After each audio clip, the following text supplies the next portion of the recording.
Hi friends, good morning. Welcome back to my YouTube channel. ನಾನು ನಿಮ್ಮ ಧನು. ಈ school start ಆದ್ರಂತೂ ಅಮ್ಮಂದಿರಿಗೆ ಮಕ್ಳಿಗೆ ಹೋಮ್ವರ್ಕ್ ಬರ್ಸೋದು, ಓದಿಸೋದು ಮತ್ತು ತಿಂಡಿ ಏನು ಮಾಡೋದು. ಅದೇ ಥರ ನಾನು ಇವತ್ತು ಮಕ್ಕಳನ್ನ 6 ಗಂಟೆಗೆ ಎದ್ದು ಓದಿಸೋಕೆ ಕೂರಿಸ್ದೆ. ಫಸ್ಟ್ ಎದ್ದೊಳ್ತಿದ್ದಂಗೆ ನಾನು ಚಿಕ್ಕ ಮಕ್ಕಳು ಕೇಳೋದು, ಅಮ್ಮ ಇವತ್ತು ತಿಂಡಿ ಏನು ಅಂತ. ಅವ್ಳಿಗೆ ಏನಾದರೂ ವೆರೈಟಿ ಆಗಿರೋ ತಿಂಡಿ ಇದ್ದರೆ ತುಂಬ ಇಷ್ಟ, ಹೊಸ್ದಾಗೇ ಬೇಕು. ಸೊ ಅದೇ ಥರಕ್ಕೆ ನಾನು ಇವತ್ತು ಹೊಸ್ದಾಗಿ ಒಂದು ರೆಸಿಪಿ ಟ್ರೈ ಮಾಡ್ತಾ ಇದ್ದೀನಿ. ಅದೇನಂತ ಹೇಳಿದ್ರೆ ಸಬ್ಬಕ್ಕಿ ಇಡ್ಲಿ ಅಂತ. ನಾನು ಬ್ಯಾಂಗ್ಳೂರಿಗೆ ಮೇಕಪ್ ಆರ್ಡ್ರಿಗೆ ಹೋಗಿದ್ದಲ್ಲ, ಬ್ರಾಹ್ಮಿಣ್ಸ್ ಮನೆಗೆ. ಅವ್ರ ಮನೇಲಿ ತುಂಬ ಚೆನ್ನಾಗಿ ಮಾಡಿರೋ ಸಬ್ಬಕ್ಕಿ ಇಡ್ಲಿ. ಸೊ ಅದು ಹೊಸ್ದಾಗಿತ್ತು ತಿಂಡಿ. ಅದೇ ಥರ ನಾನು ಸಬ್ಬಕ್ಕಿನ ನೈಟೆಲ್ಲ ನೆನೆ ಹಾಕಿದ್ದೆ 1/4 kg ತಂದು. ಅದ್ರ ಜೊತೆಗೆ ಚಿರೋಟಿ ರವೆನ ಆ್ಯಡ್ ಮಾಡಿದೆ. ಅವ್ರು ಮೀಡಿಯಮ್ ರವೆ ಆ್ಯಡ್ ಮಾಡ್ಕೊಂಡಿದ್ರು. ಅದ್ರ ಜೊತೆಗೆ ಅರ್ಧ ಲೀಟ್ರ್ ಮೊಸರು. ಇದಕ್ಕೆ ಮೇಯ್ನ್ ಇಂಗ್ರೀಡಿಯೆಂಟ್ಸ್ ಬಂದು ಮೊಸರು ಅಂತೆ. ಸೊ ನಾವು ಮೊಸರು ಎಷ್ಟು ಜಾಸ್ತಿ ಹಾಕ್ತೀವಿ, ನೀರು ಆ್ಯಡ್ ಮಾಡ್ದಂಗೆ ಅಷ್ಟು ಚೆನ್ನಾಗಿ ಇಡ್ಲಿ ಬರುತ್ತೆ ಅಂತ ನನಗೆ ಲಕ್ಷ್ಮಿ ಮ್ಯಾಮ್ ಮತ್ತು ಛಾಯಾ ಮ್ಯಾಮ್ ಹೇಳಿದರು. ಅದೇ ಥರಕ್ಕೆ ನಾನು ಅರ್ಧ ಲೀಟ್ರ್ ಮೊಸರನ್ನ ಆ್ಯಡ್ ಮಾಡಿದೆ. ಮತ್ತು ಒಂದು ತುರಿದಿಟ್ಟಿರೋ ಕ್ಯಾರೆಟ್ನ ಆ್ಯಡ್ ಮಾಡಿಕೊಂಡೆ. ಸೊ ಅವರು ಆ್ಯಡ್ ಮಾಡಿದರೆ ಚೆನ್ನಾಗಿರುತ್ತೆ ಅಂತೇಳಿ.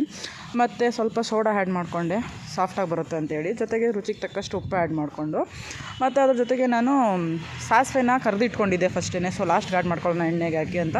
ಸಾಸಿವೆನೂ ಅದನ್ನೆಲ್ಲ ಮಿಕ್ಸ್ ಮಾಡಿ ಸೈಡ್ಗೆ ಇಟ್ಟು, ಇವತ್ತು ಗುರುವಾರ ಆಗಿರೋದ್ರಿಂದ ಸಾಂಬಾರು ಮಾಡೋಕ್ಕಾಗಲಿಲ್ಲ. ನನ್ನ ಮಕ್ಕಳಿಗೆ ಸಾಂಬಾರು ಇದ್ದರೆ ಇಡ್ಲಿ ಅಂದರೆ ತುಂಬ ಇಷ್ಟ. ಸೊ ನಾನು ಚಟ್ನಿ ಮಾತ್ರ ಮಾಡಿದೆ ಅಷ್ಟೇ, ಟೈಮ್ ಆಗಿತ್ತು ಅಂತೇಳಿ. ಚಟ್ನಿ ರೆಡಿ ಮಾಡಿ ಜೊತೆಗೆ ಇಡ್ಲಿದು ಎಲ್ಲ ಹದ ಬಂದಿತ್ತು, ಅದನ್ನು ಇಡ್ಲಿ ಎತ್ತಿಟ್ಟು ಬೇಯಕ್ಕಿಟ್ಟೆ.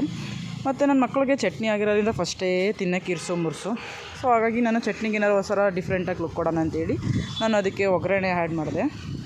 ಒಗ್ಗರಣೆ ಆ್ಯಡ್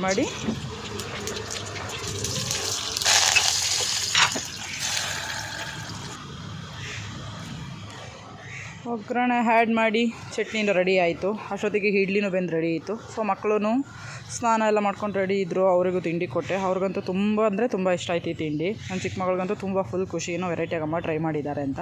ಅದೇ ರೀತಿ ನಮ್ಮ ಹುಡುಗಿಗೂ ತಂದು ಕೊಟ್ಟೆ, ನೋಡಿ ಹೊಸ್ದಾಗಿ ಟ್ರೈ ಮಾಡಿದ್ದೀನಿ ಅಂತ. ಅವಳು ಹೋಟ್ಲಿಂದ ತಗೊಬಂದು ಇಡ್ಲಿ ಬಿಟ್ಟು ನಾನು ತಂದಿರೋದನ್ನ ಟ್ರೈ ಮಾಡ್ತಿದ್ದಾಳೆ. ತುಂಬ